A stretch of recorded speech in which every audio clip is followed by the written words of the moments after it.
Good afternoon, everyone. Today is Monday, March 31st, 2025. We're here this afternoon for a work session with Community Planning, Infrastructure, and Resources. I'm Kristen Stevens, Chair of the Board of County Commissioners.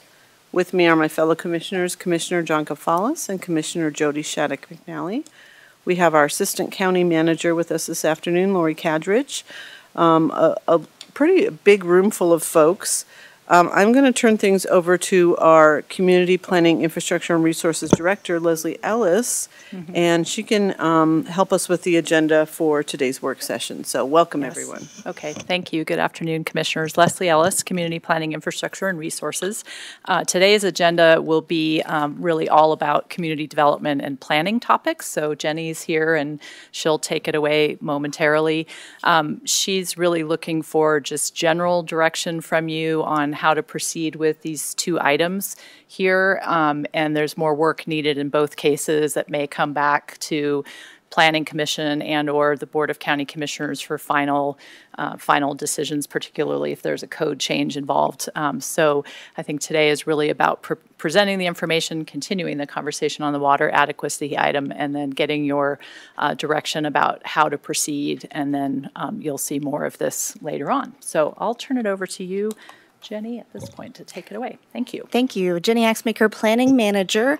So first, I just wanted to say thank you. This water adequacy continued discussion was supposed to happen a couple weeks ago, and I was out sick, so thank you for letting us postpone it a couple weeks. This is circling back from a conversation we had early in January about a specific situation that has come up several times and how to handle it. So the situation is that the county had approved subdivisions of lots for further development under the understanding that certain water providers were going to provide water to those lots. One of these water providers, or actually a handful of water providers, have since enacted moratoriums, and you can no longer get the taps that were kind of committed as part of the subdivision process. So we're looking at some minor code changes to potentially allow for some solutions for some of these property owners in certain circumstances. So I just want to make it clear off the bat, this wasn't a problem that the county created. We're reacting to a situation that was created by outside water providers whose commitments we were relying on in order to feel comfortable creating these lots, assuming they would have adequate services, which they no longer do. So the whole reason we're here is sub-point 2 under the Adequate Public Facilities section of the code, 4.37 domestic water. It says that if a development can only get a well if it's outside an existing or planned water district or water service area. As we discussed back in January, a water district and a water service area are two very different things. A water district is a taxing entity, and a water service area, at least in the case of one of the applicable water districts, Northern Colorado Water Association, is more of a members club. They aren't paying taxes, they are paying tap fees, and they are paying rates, but the level of expectation of service between those two different types of providers is different. So some of the questions that were brought up in January, I'm going to try and provide some additional background today. Back in January, we provided you with some suggested alternatives we would recommend doing a code update to allow for properties that are greater than 35 acres and are not within a water district to be able to apply for a well. We have seen cases come before the Board of County Commissioners, people appealing this specific standard, and in those two instances, the board did grant those appeals to allow these properties over 35 acres to drill a well. They still have to go through the state permitting. They still had to provide us with documentation that their well was of the able to provide the quantity of water necessary to service a property, as well as quality of water, so that it is in fact drinkable. So. Looks like Commissioner Shattuck McNally has a question. Yes. I'm sorry, Jane, I don't mean that you're on a fantastic role here. Back to the definition of water district versus water service area. Yes. You said that so well. Is that written in our code or somewhere so that is really definable for members of the public as well, or applicants or residents? It is not. Should it be? It certainly could be. I think it's I'm not sure if the definition of a special district is anywhere in the code, but I think that is easy enough for us to include. This whole entity that's not a special district is easier just to say it's not a special district rather than, I think, to try and define the characteristics. I'm just thinking that, and maybe just being proactive, maybe just helping folks to understand this, because water is very complex as it is, and how you said that, I think I'm going to go back and re-listen to that after this meeting. I just think you did that very well, so I'm hoping that my hope is, and I'll have my colleagues, I would like to see maybe that defined, written out for folks who come after all of this meeting. So thank you, Madam Chair, and thank you, Jenny.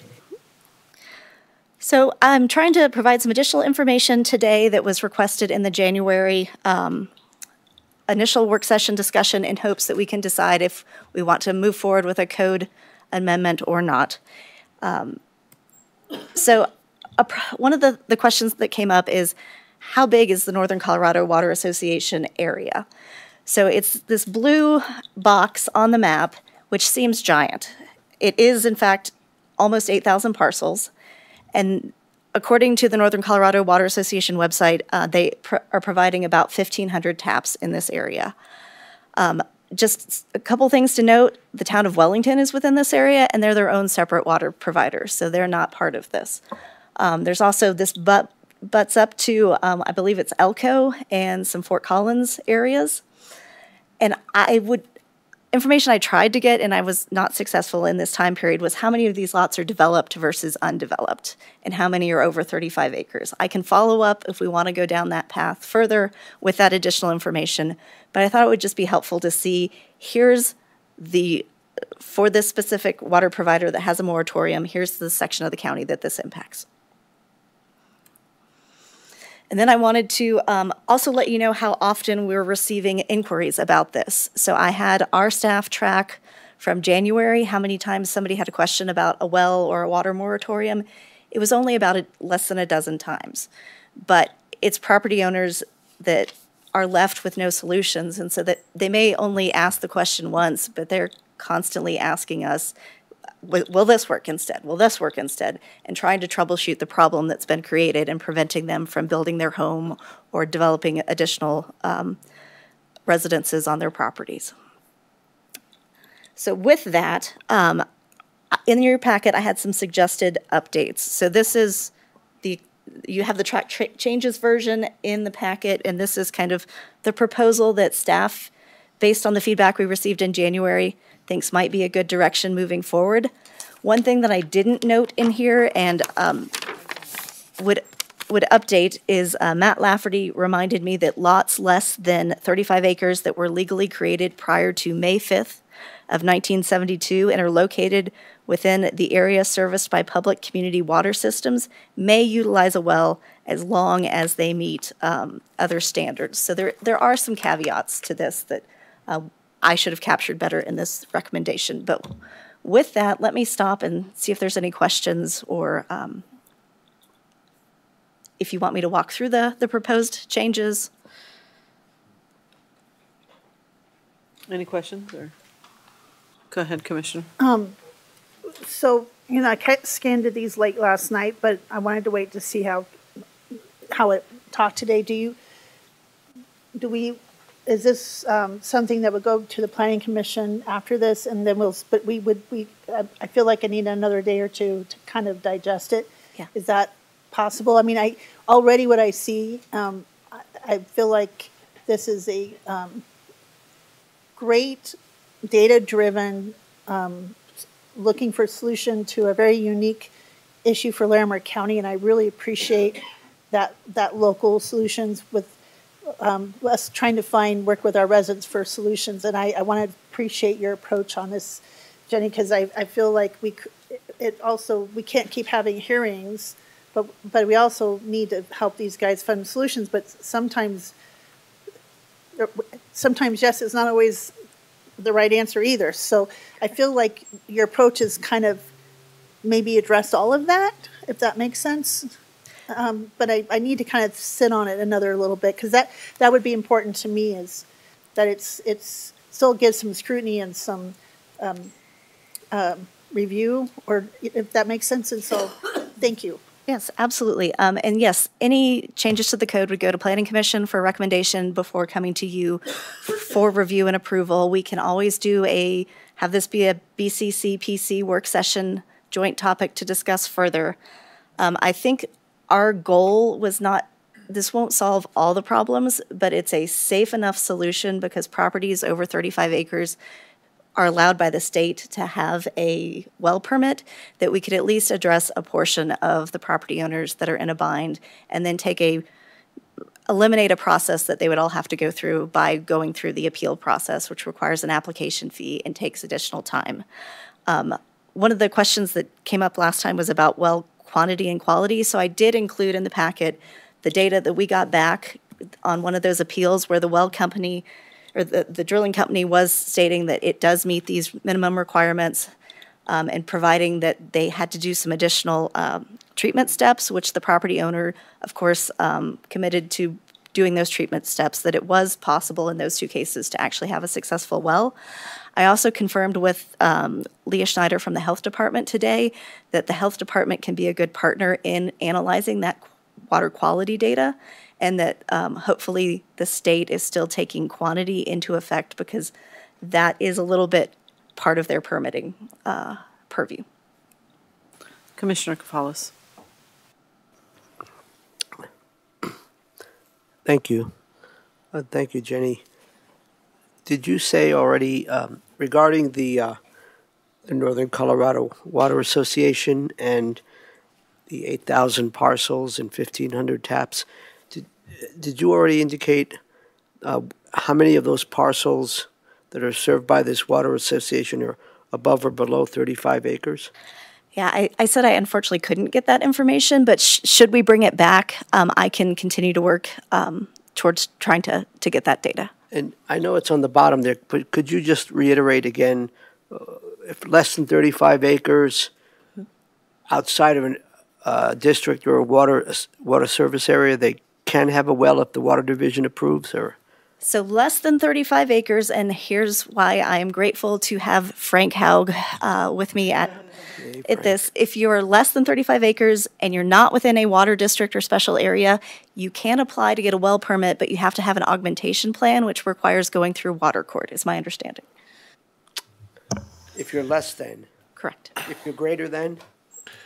Well, that's mostly right. There's, of course, like a lot of things, some sort of exceptions to that. But the basic rule, there's sort of two things to consider, right? There's our code, and our code says if you're under 35 and you're in a water district, you have to hook up to the water district. And that's why everybody's been coming in for the appeals, because the water district is saying, sorry, you can't have one now.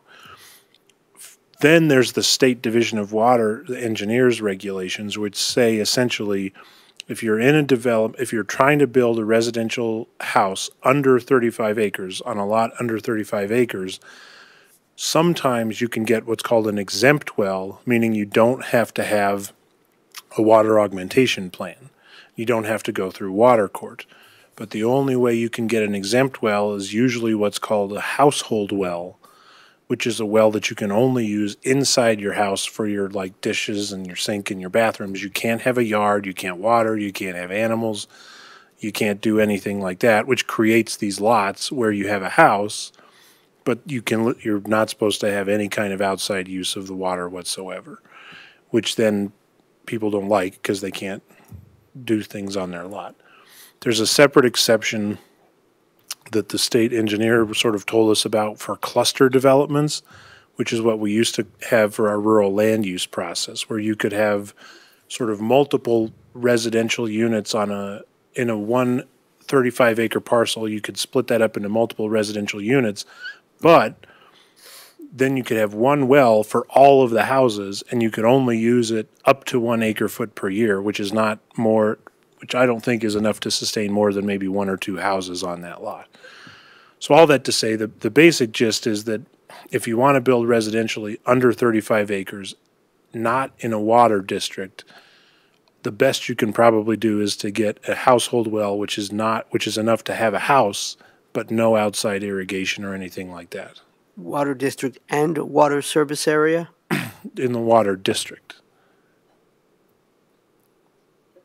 Well, I mean, why do you, I guess I'm curious why you ask that question.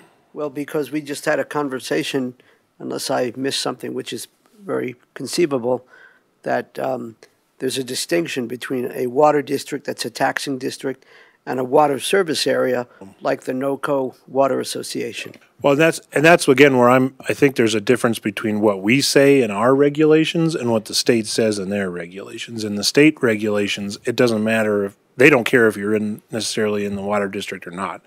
The question the state asks is your well you're sticking in the ground going to change what the surface water or the Right. water rights of the people around you are? That's all they care about. They don't care if it's a good idea or not. One last follow-up, Madam Chair. So if you're over 35 acres, you can do whatever you want? Yes. Oh. Except that our code is preventing you from doing whatever you want if you're within one of these. Jenny, can you turn your mic on? Except our code is preventing property owners who are within these special water service areas from doing things. That's the holdup.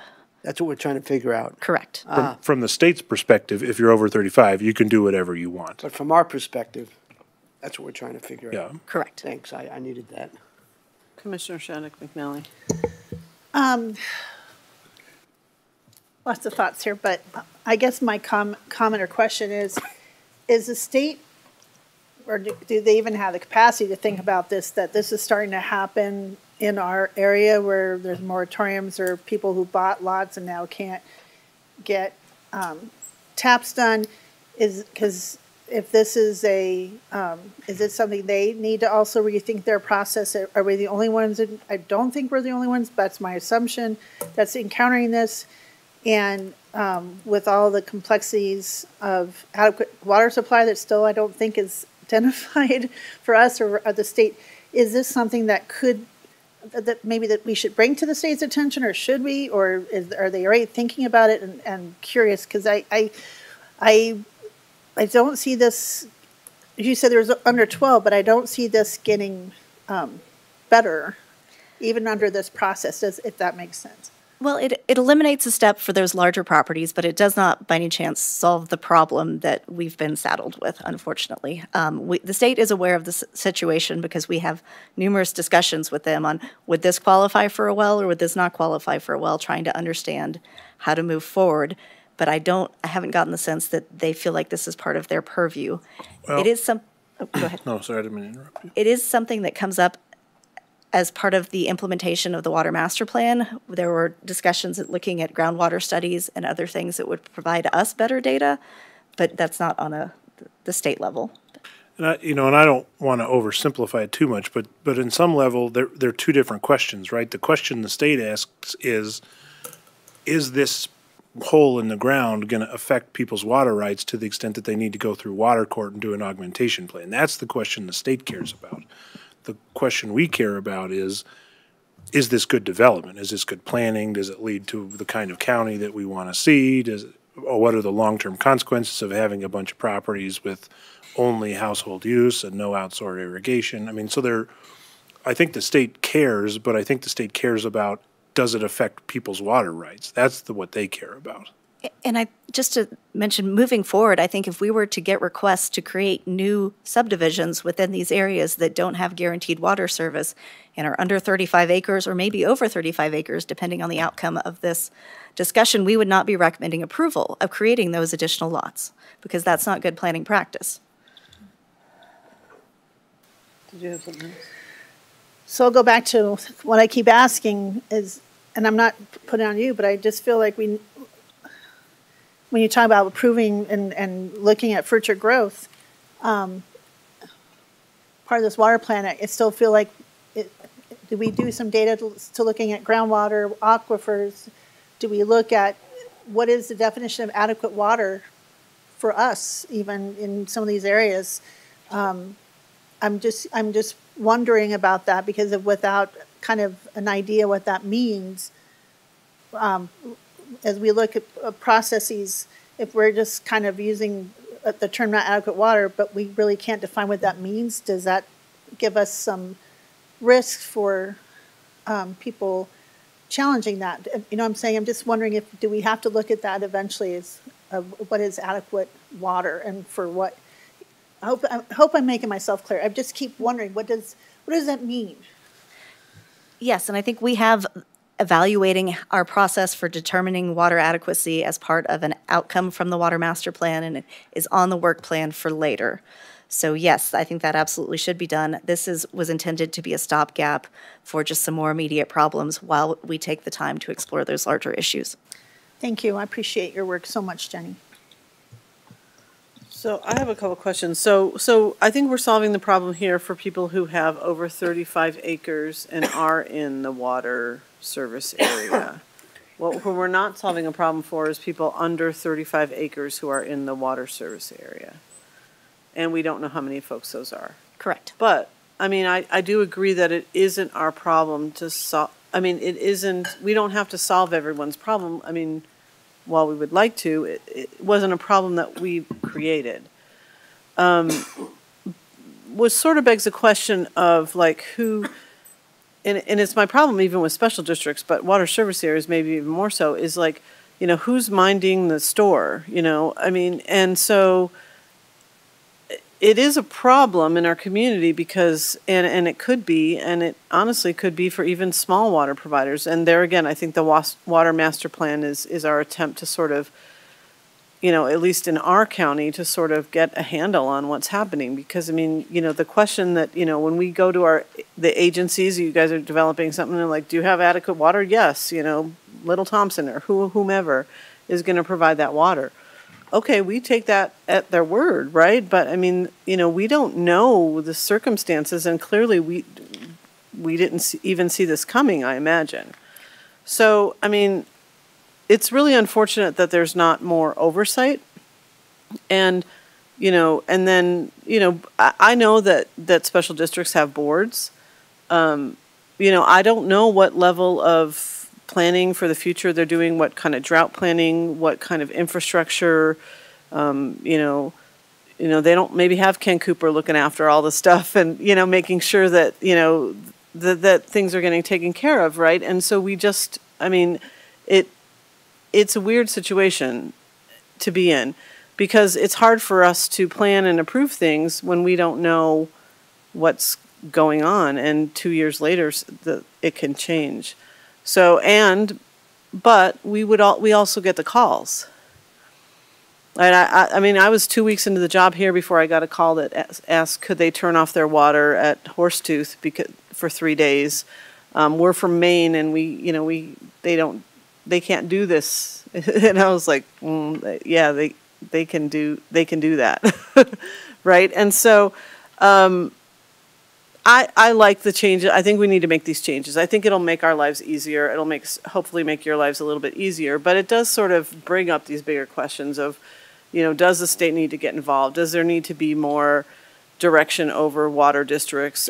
You know, especially water districts with regard to special districts, and you know, because. And then, you know, I don't even know, like, if I sold a piece of property and I mean, you know, what's the, I mean, do people have to divulge that kind of information as they're selling this? Because, I mean, if you don't have water rights and you're selling a piece of property and somebody doesn't know how important that is, or doesn't know that they have water rights but they can only use it in the house, I mean, we you know, this problem can perpetuate, you know. And so I guess I just don't want you all to have to answer questions that are not of your making, but you're still kind of the ones who, and then ultimately us, have to sort of figure out how to deal with some of this stuff. So that's a lot of talking to just say, like, this is a big problem, like beyond sort of the scope of the half a dozen calls that you've received. And so I don't know how to tackle this, but I think that, you know, we should think about it, and we should also think about, as we're approving, like you said, it's clearly not a good practice to allow a subdivision in an area that doesn't have water. But are we inadvertently doing that anywhere else? I mean, you know, it feels a little like unwieldy at this point, and so I'll stop talking now. Thank you. No, I think that was, I agree with you, and I think we're doing our best to try and look at more research in how we can identify these property owners.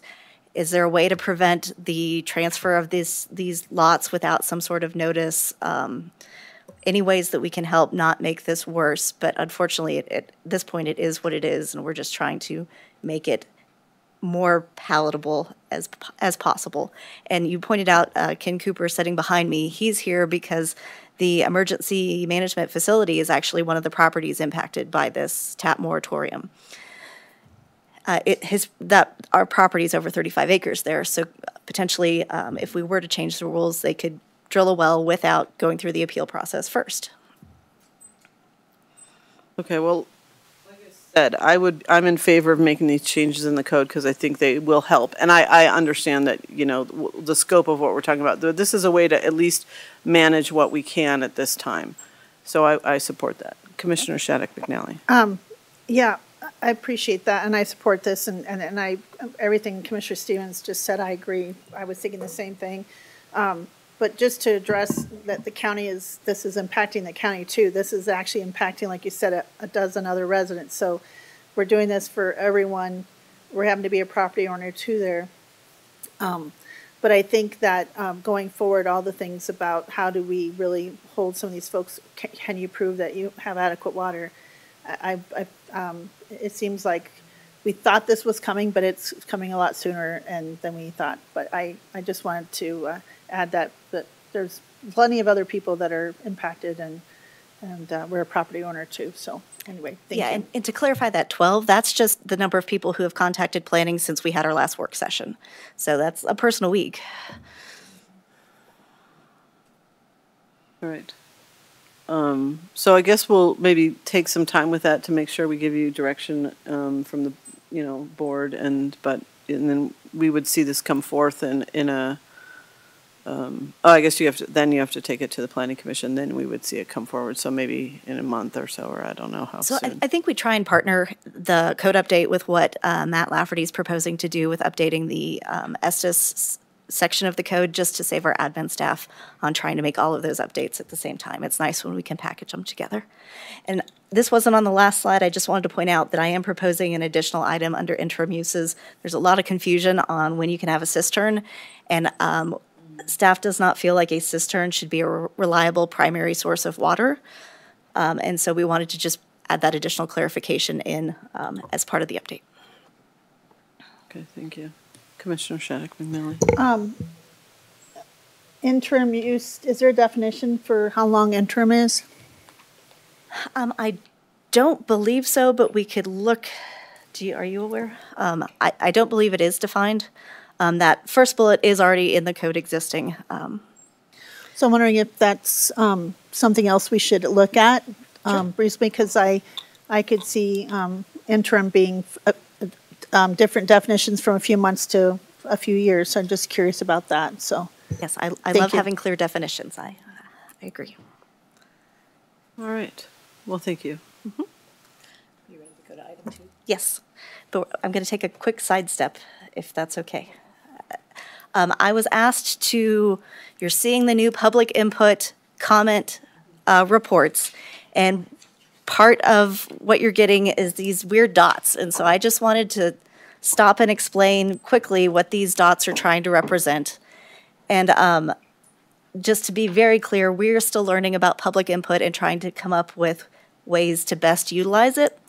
But when you see these bubbles on your reports, AI is going through those reports, and they're trying to find, they're classifying comments as either positive, negative, or neutral, and they're trying to find consistent subjects that come up within the feedback that we've received. So this bubble you're seeing is what you got for the Halligan project.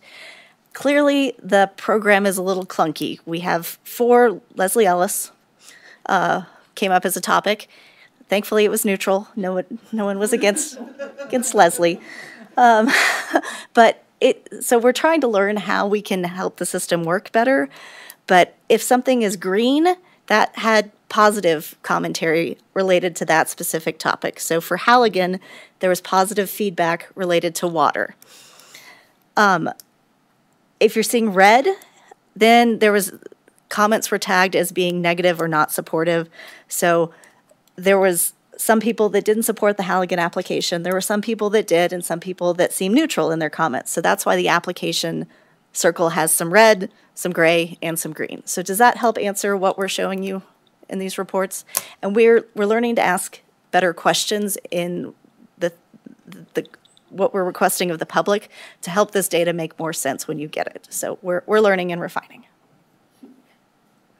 And I appreciate that, because that's one thing, I kind of guessed that when I was looking at it, but what was hard for me was the number 1 and 24970. I mean, I just figured that was probably just how much it was mentioned in the comments and really not relevant information for trying to, so I thought I wouldn't bother you all with that question. I figured that would kind of get flushed out, but that's quite a few bubbles that just had the numbers, and I'm wondering were those just common numbers in the application process, or is it in the comments? Okay. Yeah. Thank you. As far as I can tell, the numbers are meaningless, and the reason that Director Ellis is in here is because she forwarded some comments, and so it picked up that these came from, she was trending, so.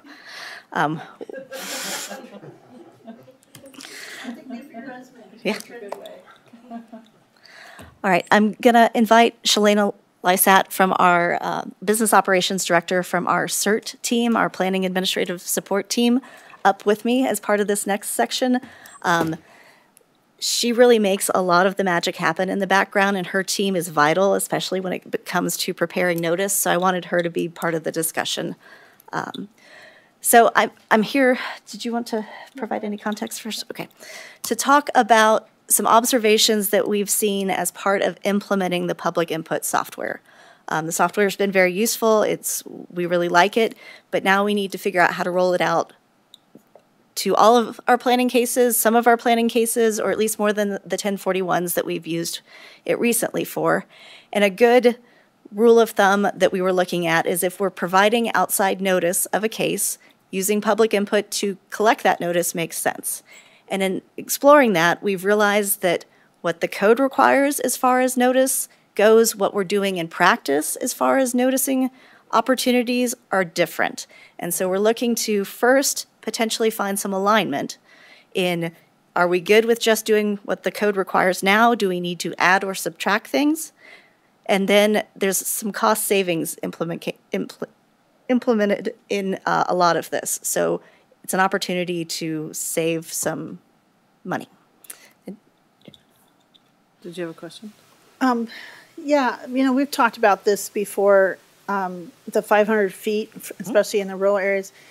That's one of the things I hear consistently still. Well, I didn't hear about this, and I'm a mile away, I'm more than 500 feet, but it impacts me because the traffic impacts me. And I know it costs more money, but being proactive, if we contacted those people and gave them a chance to make comments earlier on, does that save some issues down the road? So I'm wondering, I know it's still we've talked about this, Leslie, with the short-term rental things, and the 500 feet, just, I hear this a lot, especially as you get further into larger unincorporated, larger areas that are less dense. So I still wonder about erring on the side of informing a wider circle, but being reasonable that it doesn't cost a lot of money. And so I guess that's where I'm at, is still thinking, trying to go above and beyond and anticipate people's wanting to know information. And so, or I never knew this, and I never got a card, and I'd like to see if we can't fix it all, but I know that's still consistent. All the time I've been in office, it's been a consistent complaint for me. Absolutely, and that's one of the things that staff has a recommendation on, ways that we could change how we're doing notice now to better accommodate those situations. So, absolutely.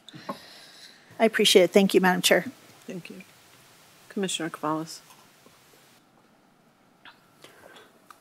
What actually is the discrepancy between what we're doing in practice and what the land use code says? I'll get to a slide here in a minute that goes into that further, but we're providing a lot more notice to adjacent neighbors when the application initially comes in than the code requires us to do. So let me just set the Jenny, stage get going, and maybe we'll have questions that come up as they. a little bit on the types of notice. So there's 4 main types of notice that are discussed in the code. Publishing a public hearing in a newspaper, posting the notice of the hearing in a specific county building, mailing notice, we're using postcards to adjacent property owners, and posting a sign noticing a meeting date on the subject property. And I want to pass it to Frank for a minute just to talk about what the state requires for our public hearings. Frank Haug from the County Attorney's Office. It depends a little bit on what you're talking about, but for the most part, the newspaper requirements are usually in the statutes, and they say you have to do it 30 days ahead of time or 14 days ahead of time or whatever. Our code for those just tracks the state statutes. As far as the distance, it's pretty much up to us. There's not really distances in the statutes about how far out you have to notice. What the law says, because we've had to litigate this in the past, is that whatever you guys decide is the notice is what the notice is. And as long as that's adopted appropriately and it's in the code, you can pretty much set it for whatever you want it to be. There's a handful of procedures like a certificate of designation for like landfills or other things like that that require sort of particular distance call-outs. But for the most part, for the subdivisions, the special review permits that you look at, all that, it's pretty much up to you as far as the distance. The newspaper requirements are all pretty much statutory. Including 1041 permit applications? In 1041, there are timing newspaper requirements, but there are not distance requirements of who you have to notice. Yeah, and so for the sake of the presentation today, I'm not proposing any changes to our newspaper publications, posting in the building. I do have suggestions for the postcards, and then posting a sign on the property might be an alternative that's worth discussing as part of this. Commissioner Shattuck McNally. Funny you mentioned that. Driving back and forth between jurisdictions and counties the last few days, or last week, everyone has a different sign. Some are like realtor signs, very big, noticeable. I'm not being critical of us, but ours is a little smaller and not, I mean, I noticed it, but I can see how maybe residents don't. Are you looking at that as well, of maybe something a little more to grab people's attention as they're driving past? And We certainly can Okay. as part of that. And I've worked at 3 different jurisdictions that all do it differently with different signs. And so it's not uncommon to have, there's pros and cons to each. Those real estate signs are very hard to install. And our signs, it's actually the onus is on the property owner to put it up. yeah, and I think sometimes they're put maybe in not ideal locations. That's the reason I'm, like, people would not very, it's almost intentionally not an ideal location. Just, I'm assuming, I'm not trying to accuse anyone, but it just, just curious about that. And that's another common complaint I've gotten from other residents. Yeah, we actually have a fix in the works for that already. We're looking at requiring an affidavit of posting that includes a photo of the sign that gets posted, and the property owner, signing off that they did post the sign, that they're responsible for checking to make sure the sign is visible and stays up for the duration of the posting period required. All right, so you asked how let's talk about we have different types of notice. So we have the neighbor referral for multi-phase projects. So this is purely notifying adjacent property owners and occupants that a application has been submitted. This is not letting people know that a public hearing is going to occur. This is only that the county has received an application, and our code requires us, in these cases, to notify 500 feet of adjacent property owners. So it doesn't show up real well here, but I have underlined on this code section, it says property owners and residents. That's one of the areas where we're finding, and included in your packet was a chart of, we're sending out a bunch of postcards that cost about 78 cents a piece to produce and send out, that are getting returned because there are large areas of the rural county that don't actually have mailboxes at the property. And because we're not sending it to the property owner's P.O. box or the resident's P.O. box, we're just sending postcards out that will never reach their intended target.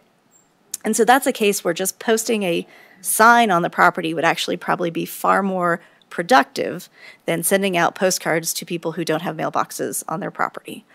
The intent is to try to let not only adjacent owners, who we do have information from property owners, but also those who are living and would be most impacted by the potential property. So it's well-intentioned. We're just finding out that that's not actually what's happening, but based on the postcard data we're seeing.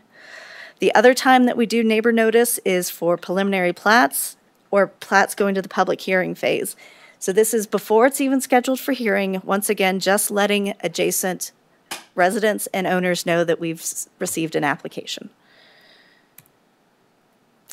So we also do notice, and it's not captured in this slide, when you have a neighborhood meeting that occurs on a property, we have various standards that require a neighborhood meeting or make one optional. We also send out a postcard for that. Then when something gets scheduled for a public hearing, that's when strict notice requirements fall into place. It's only property owners, it's not the residents, so there's fewer potential for wasted postcards there. But we rely on the assessor's office to create an address list, and then we send out the notice for those properties.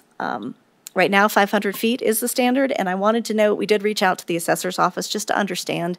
It's not uncommon for someone to show up to a hearing and be like, my neighbor got the notice and I didn't get the notice. Why didn't I get the notice? And so there is some lag in how those property records get updated. And so I just wanted to include a little bit of background information from the assessor's office on how that is happening. So those are our notice requirements. Shalana put together this wonderful chart that shows you in our common process how many different postcards we're mailing out at different stages. So if you went through a full public hearing type application, your neighbor could receive a postcard at 4 different times in the process. Once letting you know about the sketch plan or preliminary design, once letting you know about a neighborhood meeting, once letting you know about the application that will could be going to a public hearing, and then once letting you know about the public hearing that will be occurring. So with that, I would love Shalana to tell you a little more about what we're actually doing.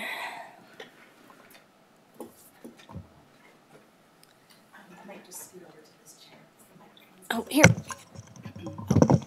We'll share.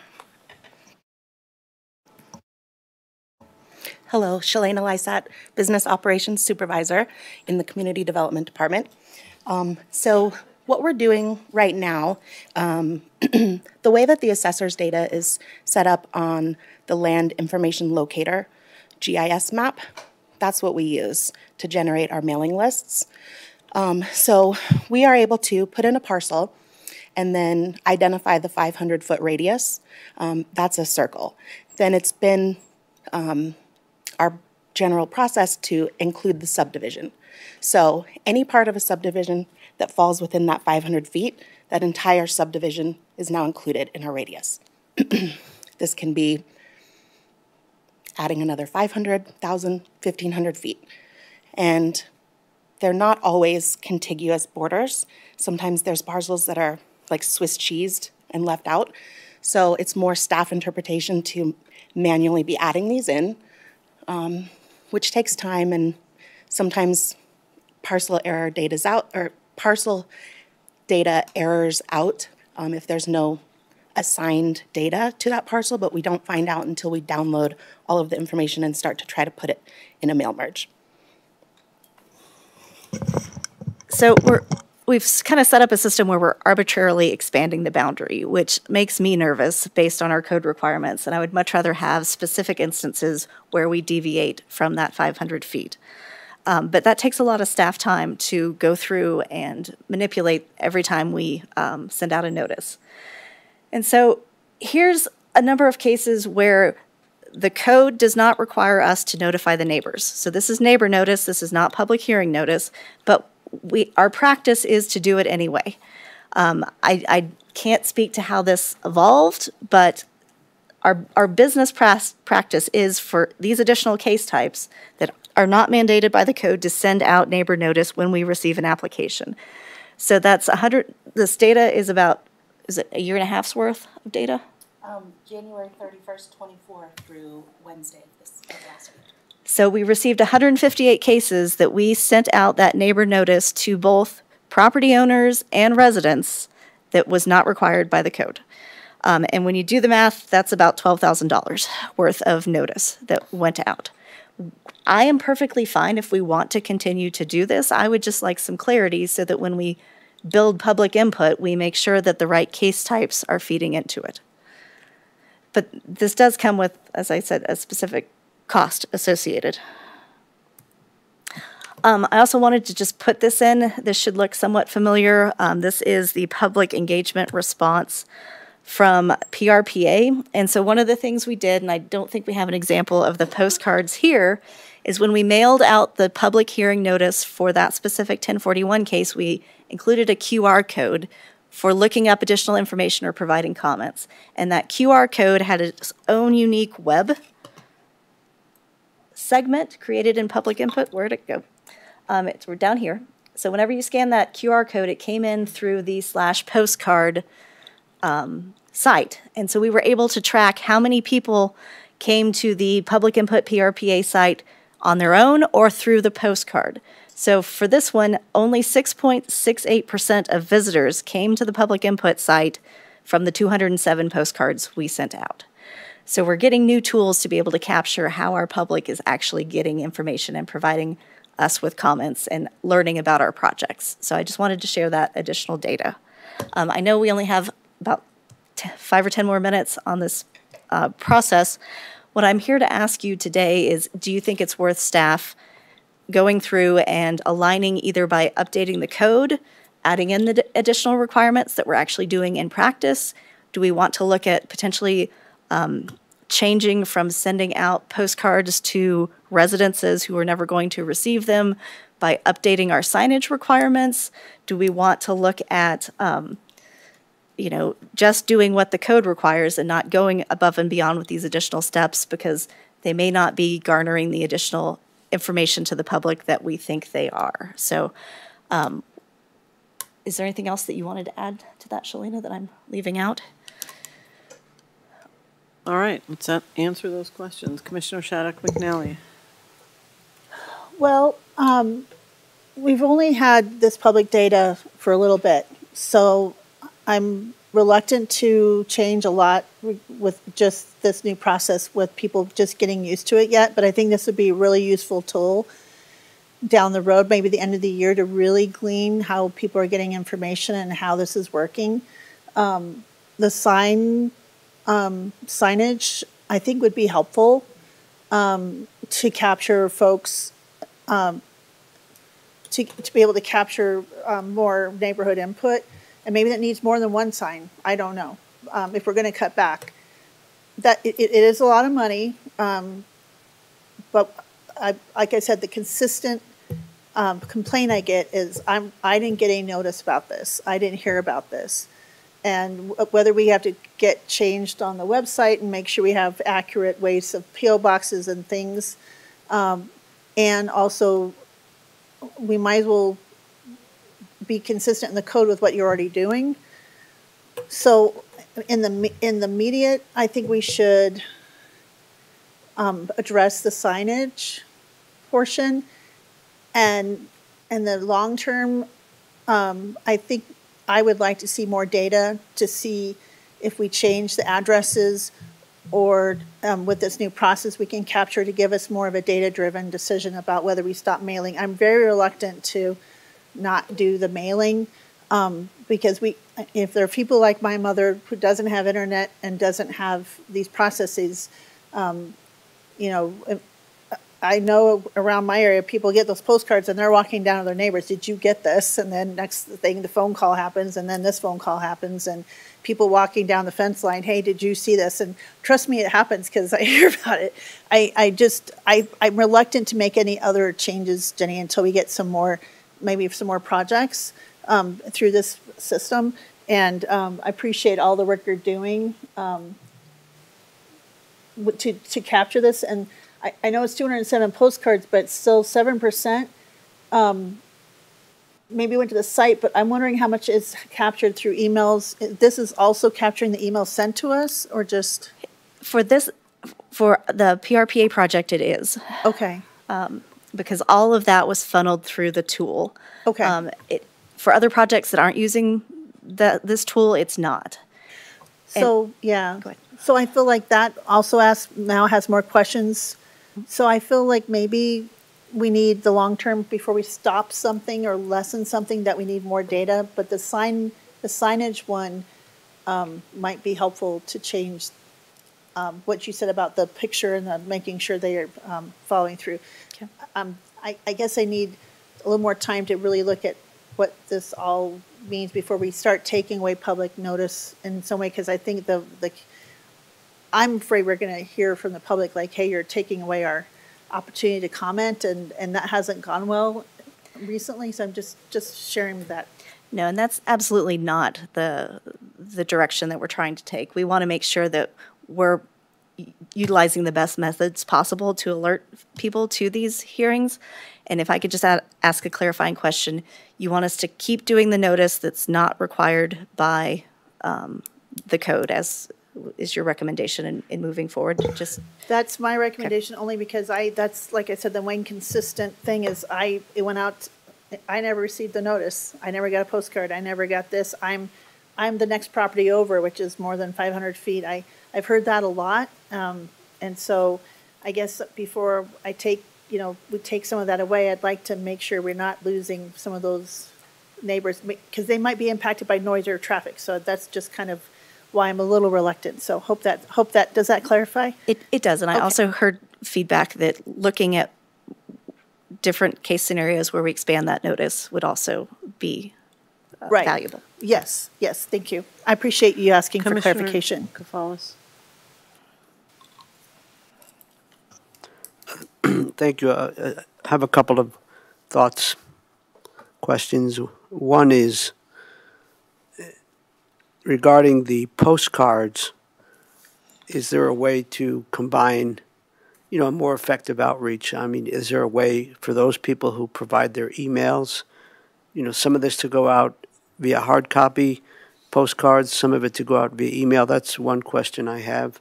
Yeah, so a general practice that I don't know how consistently it's done between planners, but if you email comments or concerns to a planner about a case, we make sure you do an email blast out to anyone who contacted us to let them know that the public hearing is going to occur in case they're outside of that notice area. But that's not required by the code. A second question, comment is there a way to determine going above and beyond the code based on the case? In other words, some things that come before us or people are more interested in than others. I noticed one of the things listed there, although I don't want to generalize, a boundary line adjustment. I can't imagine, unless it's somebody's driveway. But is that another way to try to find a balance here?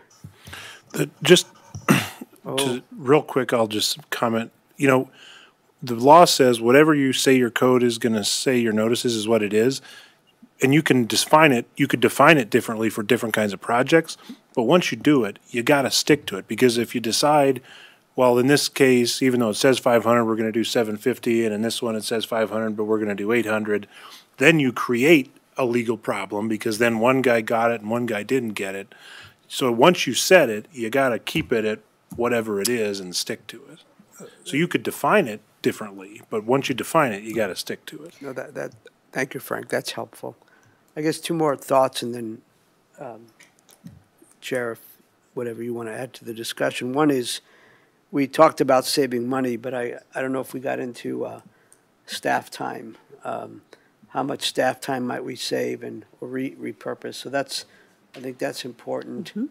And then the final thing was, well, I think you had mentioned about the sketch plan. I mean, where signage versus sending out cards. I mean, I think that is logical if we're not getting good response from the cards, but I'm also hearing from Commissioner Shattuck McNally that she wants to keep the current state of affairs until we have more information. That's the best I can do. I don't know if that's very helpful. That's helpful. And one of the next steps we can take is to bring this to, if it potentially could involve a code change, is to the Planning Commission and BCC joint work session where we could dig into it more. We do have a bunch of additional data that I didn't share with you that Shalina has put together on amount of time, staff time, and all of that.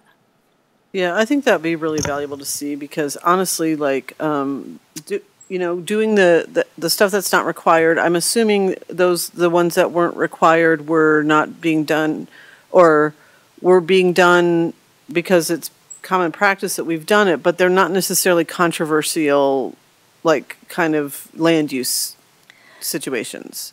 Right, and this is at the neighbor notice stage. So this is just when we receive the application. We're never not requiring the public hearing notice to go out. That we comply with.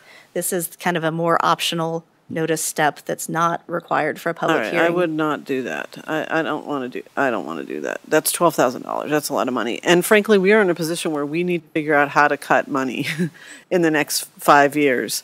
And I mean, I think that we have to be realistic about, as John was saying, about staff time, and even if we increase to 750, there's going to be somebody who's left out. I don't know that there's a magic number at which somebody's not going to be left out. And like you said, we're also, we don't have people's P.O. boxes numbers. So we're really reliant on the fact that it's going to their house and they're going to get it. And then they come back to us. So is it fruitful to have even more come back to us if we increase it 750? I guess I just want to think about, like, public input is important and identifying neighbors is important. And if it's not working because we're getting postcards back, I mean, we really do have to think about, staff time and postage costs for still not getting the message out and people still being unhappy, right? And so I guess I just want to think about this in a way, what's the most efficient way for us to do this? And how can we do it so it's not laborious and it's not costing as much money, and we're, because I think we can do this in a way that's more efficient, that will cost less money for our organization. And planning, you guys are tapped. You guys do so much stuff. So let's figure out a better way to do this. Is my thing. And I don't know that expanding the boundaries is, because somebody will still be left out. Somebody's going to be 10 miles away and be like, well, they came down my road or something like that, right? And so, I just don't know that there's a perfect way to do this. And so, like, it's going to have to be sort of a good enough way to do this, I think. With that, I think we have other business that we need to get onto. Madam Chair, I just want to say, I'm not saying 10 miles. I'm just saying sometimes someone's property is in front of a road that really impacts the amount of traffic coming up and down. I just want to make sure I'm not saying we need to have like a 2-mile radius or something. I'm just saying that we need to think about, we'll have a lot of unhappy folks who feel like, I hear it all the time. Maybe my colleagues don't, but I didn't know about this. I didn't get a postcard. I didn't hear about this. And I want to make sure we don't shortcut that, because I feel like that's still important for all the other residents. It might be one property owner's property rights, but you have several folks who live around this that were impacting their property rights and their quality of life as well. And I don't want to shortchange the other dozen or so, or maybe 2 dozen or 3 dozen residents that this is impacting. And I want to be very cautious about that. Thank you. Yeah, and I would just say that, I agree. And if we carve out special things for certain people or we increase for others, I think that there's a fairness issue. And I also think that, it becomes sort of, where do you draw the line? And does that take a lot of staff time to say, okay, well, in this neighborhood, there's 4 people that live here that I think might be impacted, so we should send to them. Are we increasing our amount of work? There again, I want to do what's right, but I also want to do what's efficient and what makes sense. Yeah, and Shalina, you can correct me, but the difference in trying to manipulate and be more inclusive in our notice takes it from a 15-minute process to an hour and 15-minute process for every single case. Well, I think that coming back maybe with a little more information and kind of seeing what feels like it works well would be good. Leslie, I'm going to give you a minute. We're fine. No, we can go over a little if you need to. Yeah, I don't have anything else that we have to cover today, so I think given the time, we'll conclude the meeting today, unless you have any questions for staff about any upcoming hearing procedures or anything like that, which we can answer today, and otherwise we'll be back next week. Questions, Commissioner? This is for Frank. We had a continuance on a hearing that's coming up, and I've kept my notes and my notebook, which staff have been kind to create a different notebook for other land use hearings. So those I've kept that very close to me and kept my notes so I can have it for the next hearing. Is there anything else I need to consider for that? Are we gonna, and I know we're gonna have some other public comment, some other information, and how do am I doing the right steps to think about that going forward? Curious. Yeah, just keep what you have and bring it to the next hearing, and we'll treat it like we normally treat any other hearing. And were materials made public for that hearing? Yes, so we sent you the additional materials that we've received. As soon as Shalina and I leave here, I'm going to get it on the website, and I have Thomas Clayton ready to send out an update to our spotlight on the website and make sure that everyone's aware of those materials. Thank you. Yeah. Commissioner Kafalis. Well, just, I'm sure the information that the principal planner sent out earlier today, I responded regarding there's a memo and then there's an attachment, but the attachment seems to apply to a cell tower request. And there are two documents. I already replied. There are two documents attached. One of them is the information from the applicant regarding the April 21, and then the other one has a memo, and then below that memo it's a staff development report, but unless I'm missing something. We can look into that and correct if needed. If I might say, I see that she responded about 10 minutes ago and said that the last attachments were incorrect and that they've attached the correct memo, and I think that has been addressed. I just wish to point it out, that's all. Okay. And thanks. staff will be referring that additional information out to the rest of our staff group that was part of that process to review that information for you in preparation for the hearing. Okay. So that felt like a little bit of insider baseball for those listening online. We'll have our website updated for the upcoming PRPA 1041 continued hearing today, and you'll be seeing that soon. So keep a lookout for that. Anything else before we adjourn today? All right, let's do that then. 2:33, we're adjourned. Thank you, everyone.